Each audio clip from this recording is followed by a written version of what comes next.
Summer squash spacing and winter squash spacing for me is the same.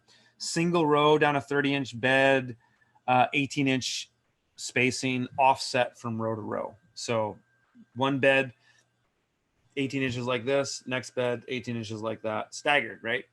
So that's how I've always done it. It works quite well.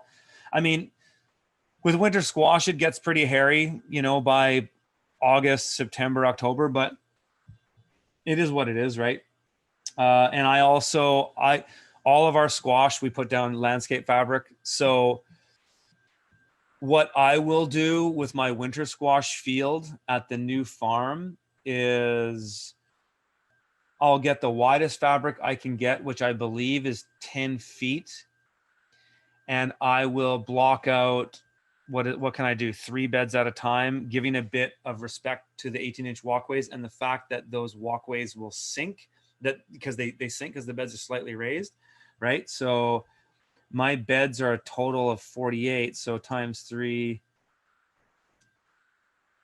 Can I even get 3? No, I'd probably be better off going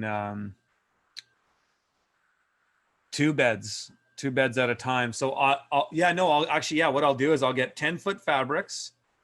They'll cover 2 beds plus the walkways.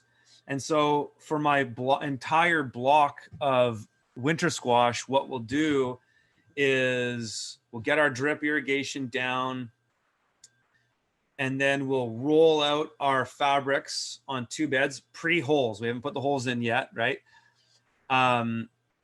Staple them down, basically block out, you know, if I'm doing, I think I'm doing half a field block of squash. So that's 6 beds, 30-inch, 18-inch walkways, 50-foot long.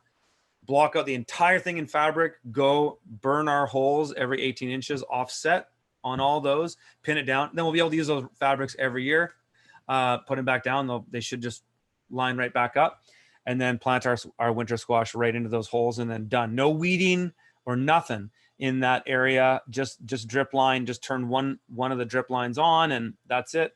So that's how we'll manage that whole thing.